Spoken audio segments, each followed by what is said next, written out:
Okay, to keep it simple, my son's baby daddy was a one-night stand. He was a trucker who got snowed in. We met at a bar and hooked up. Didn't exchange contact info. I was just bored, lonely, and temporarily insane from the pandemic and was being risky and stupid as shit and didn't bother with protection. Love my kid though, no regrets there. Glad I didn't get an STD. When I realized I was pregnant, I thought long and hard about it and decided to keep him. Thanks Catholic guilt. It's not strong enough to stop me from having sex, but strong enough to stop me from getting an abortion, lol. JK, I love my kiddo and kept him because I wanted him. I make a decent living, child support would help, but we can get by without it. I didn't expect to ever see the baby daddy again and I was okay with that. Kiddo has my last name, I didn't know his. I was fine with being a single mom and dealing with everything myself. TBH, some of my friends have shit baby daddies and they and their kids are better off without them. I feel like kiddo and I are better off on our own than trying to add someone to the mix anyway. At least that's what I told myself. But my friend who works at the gas station just happened to see him. She knows his name and race, saw his name on his ID. Her nosy ass made sure to confirm it was the same guy and asked if he remembered me, asked for his number on my behalf and passed it on to me. I'm sure he is flattered thinking some random hookup talked up his skills to her friends to the extent that they remembered his name Lamau. Anyway, thanks to her nosy ass I can't claim innocence anymore and am forced to make a decision. So, first of all, do I say anything? I know it's technically supposed to be the right thing to do, but TBH, I have heard so many baby daddy horror stories. It's to the point that if I'd gotten pregnant from a hookup with a guy I would reasonably expect to see again, but not know well enough to trust, I might actually abort because I wouldn't want my kid to go through what some kids have gone through. If I say something, this guy can sue for custody or guardianship. I can't bear the thought of letting my baby go to some stranger and not being around. Hell, he can't even talk and couldn't tell me if something happened. Not that I think anything would or that the trucker will want custody in the first place, but who even knows these days? On the other hand, how can I deprive my kiddo of a father? It would be one thing if, once he was older, I could honestly say I didn't know where his father was, but I can't possibly lie to him about that, and I can't imagine telling him I could have found his father, but I was too scared. So I'm leaning towards telling him, but how do I even do that?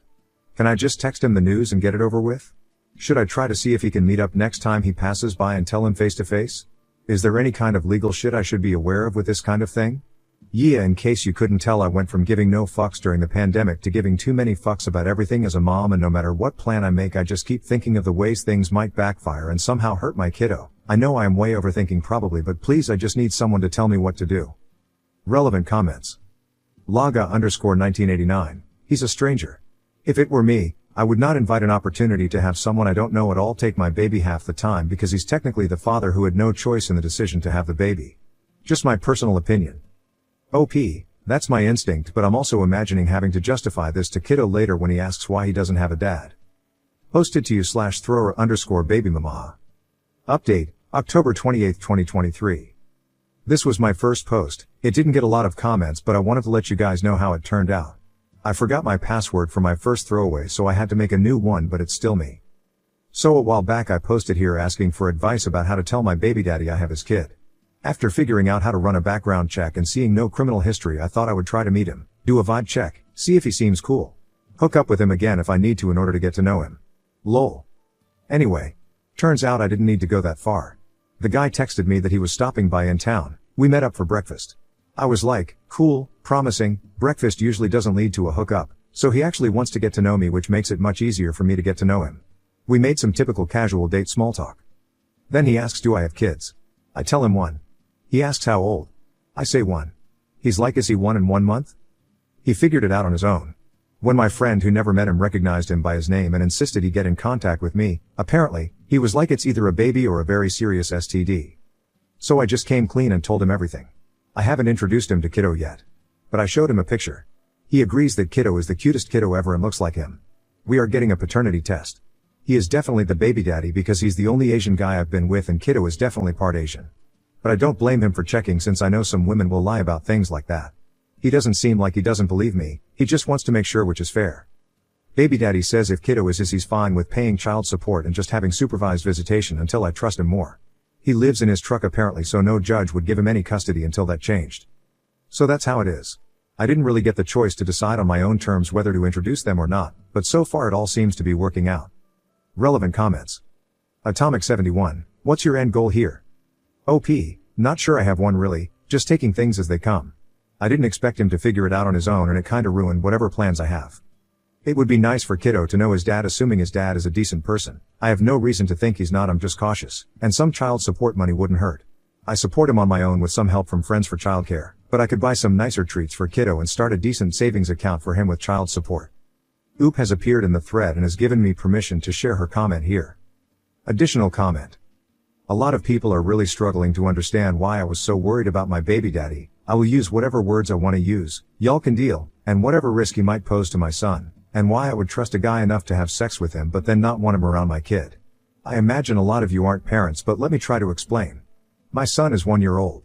He is totally helpless, he is totally dependent on me.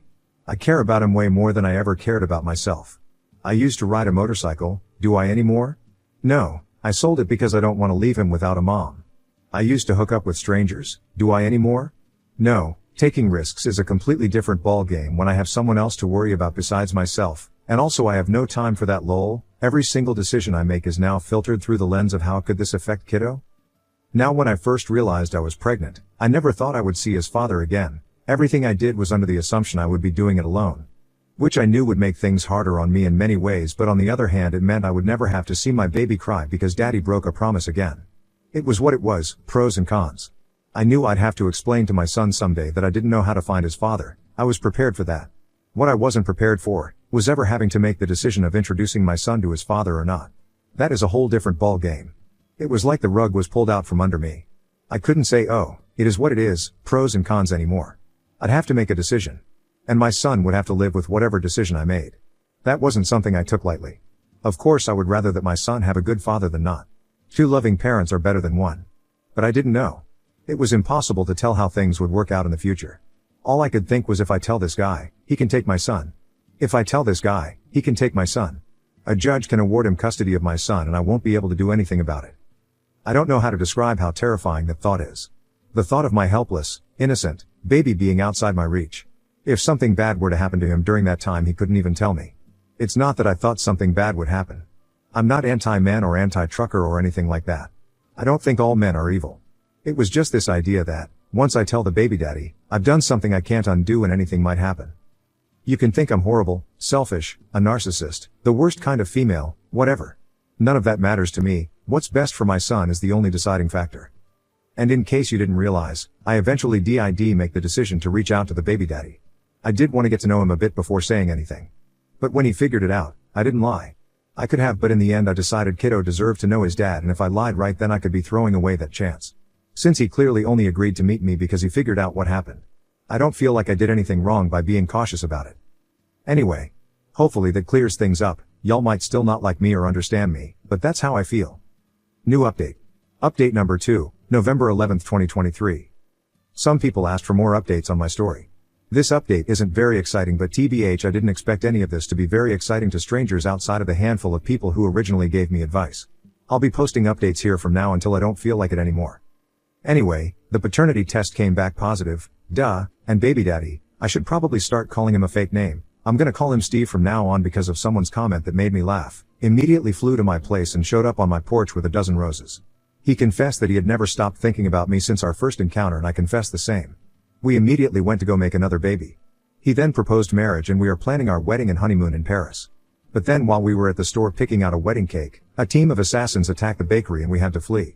It turns out he is a billionaire in the mafia and he was only pretending to be a trucker as a cover, but his enemies found him. Now we are on the run and I am pregnant with our next baby named Steve Jr. It really sucks to be on the run while pregnant. I gotta stop and pee all the time, but assassins keep popping up at the gas stations.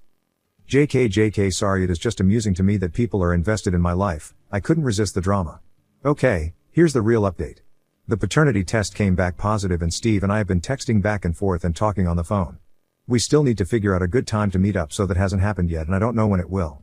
Apparently Steve passes by my town a lot, but not always at a convenient time to stop for a visit. Anyway, I found out a little bit more about him as a person and told him more about me, just getting to know each other. I've also sent him every picture of Kiddo. I'm still gonna call my son Kiddo since I actually call him that IRL. If you don't like it, deal. I could find and pretty much told him the entire story of Kiddo's life up to this point down to every mundane detail. Steve has been pretty mellow about everything so far and doesn't really seem either upset or excited about anything. But I guess since he figured out what happened a while ago he doesn't have much reason to be shocked. I'm nervous but also excited. Obviously if everything works out I'm going to be thrilled that Kiddo gets to have a dad. I don't really have any specific concerns that things won't work out. I'm just nervous in general because I don't know what's going to happen, and becoming a mom made me a paranoid wreck. Miscellaneous things. Steve says he doesn't have any other kids, to his knowledge. But he usually uses protection. That was an out-of-character reckless moment for both of us. So he most likely doesn't. Steve asked me frankly if I was intentionally trying to get pregnant that night. It might have seemed that way because I told him I had condoms and then I couldn't find one. But no, I legit just forgot where they were, and in the heat of the moment we were both drunk/stupid enough to carry on anyway rather than putting our clothes back on and going out to buy some. I found out Steve's ethnicity. To put it simply, he's mixed. I'm not going to list all his ethnicities because that would start to get too specific. He speaks the language of one of his ethnicities as a second language, and he sent me some YouTube channels that have some children's songs in that language so kiddo can be exposed to it, so we've been listening to those. I think it's super cool. Some of my friends' kids, who I babysit, are now super into it. Maybe they'll all grow up bilingual in, insert name of language here, in the middle of, insert name of mostly white small town in a mostly white state here. Some people have pointed out that it's going to be important for kiddo to have other people in his life that are connected to his culture on his father's side. I will admit, this isn't something I gave a lot of thought to, and you aren't wrong. Something that kind of hit me was all the comments about how unusual it is to see an Asian trucker. To be honest, I never thought of that. Yeah, if I hear the word trucker I'll always imagine a fat white guy. I don't mean this in an offensive way, but I didn't really think anything of meeting an Asian trucker. Seeing all the comments made me think, like, what if my son wants to be a trucker when he grows up? Are people going to say it's weird because he's Asian? That's not right. He should be able to be whatever he wants without people thinking it's weird. I don't care if he wants to be a trucker, mechanic, ballerina, pro athlete, cop, waiter, none of the above, all of the above. Like, I know the comments weren't poorly intentioned, but the idea of my son ever hearing that it's weird for him to do something because he's Asian kind of broke me.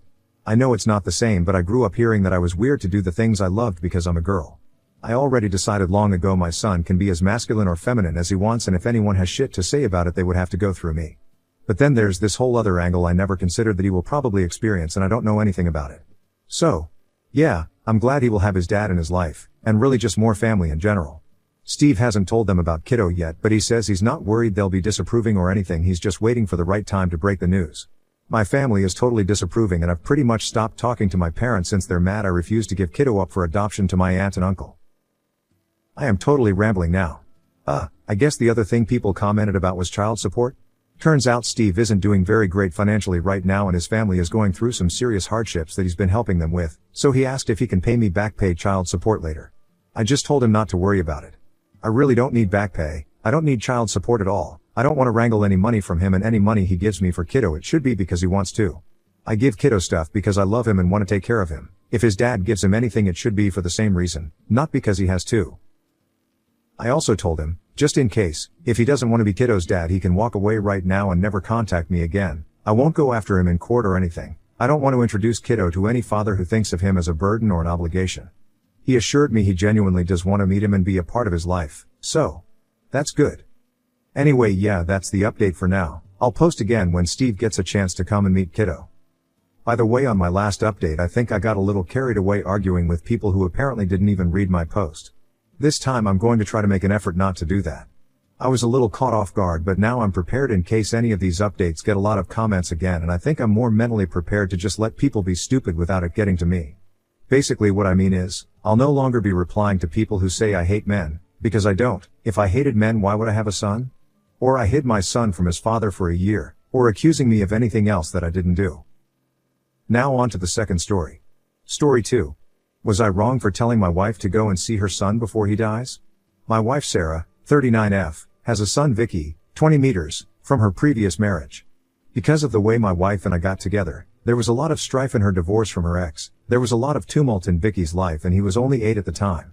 For a few years, my wife tried her best and tried everything to help him, but it was like the more she tried, the further away he got. It came to a head when he was 12 and she caught him trying to smoke, and then he almost broke her jaw when she stopped him. After that, she stopped trying to force the custody and just let him stay with his dad. When he was 14 and we had our son, she sent him a message that his brother was born and that even if he doesn't want to be around her, it doesn't mean he can't love his brother. He just responded back with "go yourself."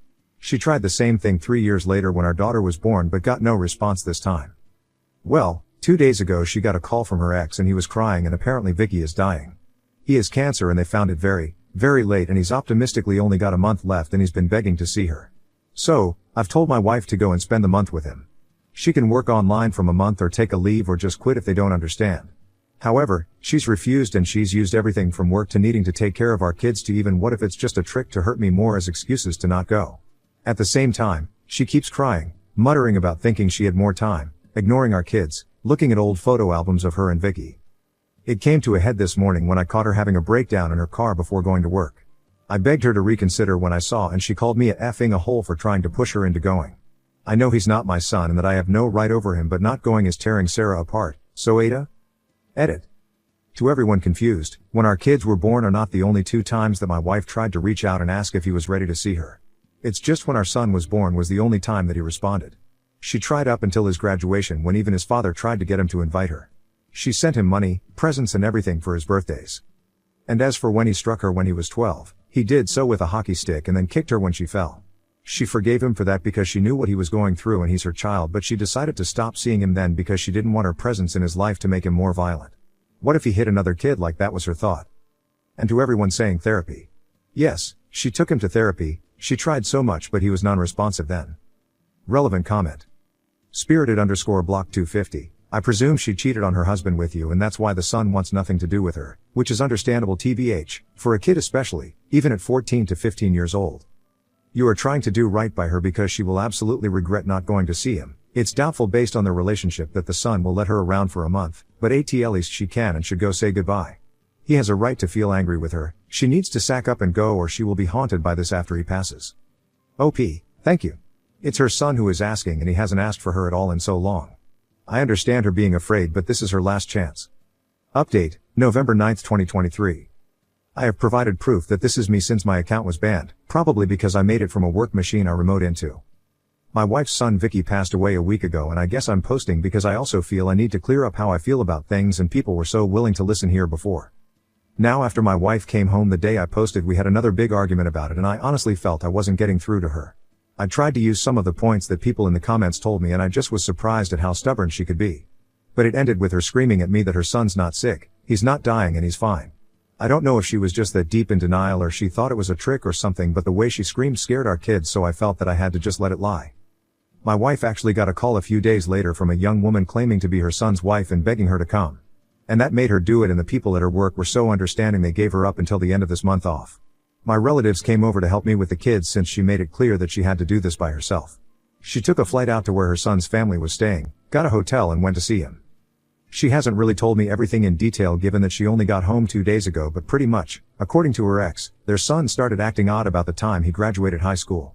They didn't think anything of it then because he was acting way more mature.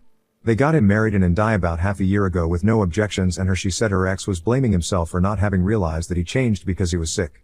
She told Medhay got him married because his wife is the only child of a family with a lot of land. What's really made her cry over and over again is that nobody even told her that her son was getting married. She keeps telling me that she would have known he was sick, she would have been able to save him, that she should have been there. Honestly, she's right to blame her ex because her own relatives don't talk to her, she doesn't use Facebook and she had a right to know.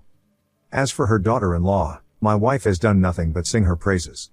She's studying engineering at the University of Alberta and she is currently pregnant and that's honestly giving my wife a bit of hope. She said that a piece of her son is still there and I honestly don't know how she would have been if she wasn't. I know how hard it must be for my wife's daughter-in-law, but I am glad that they can be there for each other. As for my wife's son, my wife really hasn't shared that much with me. She's just said that he was sad, he kept on apologizing for he was and forgetting things and that the way he was made her feel like her son was already gone before she made it there. She did tell me that he passed away in her arms while she was praying, so I really hope that means that they were able to reconnect. I don't expect her to share this with me, but I guess that's where my frustration comes from. I've always wanted my wife to have everything she wants and I know in her heart there's nothing she's wanted more than her son back because he was her heart and now she can't have that. And it's not like an estranged parent or sibling dying because he was her son and she made him. She literally made him and I see her crying that it should have been her and it honestly makes me angry.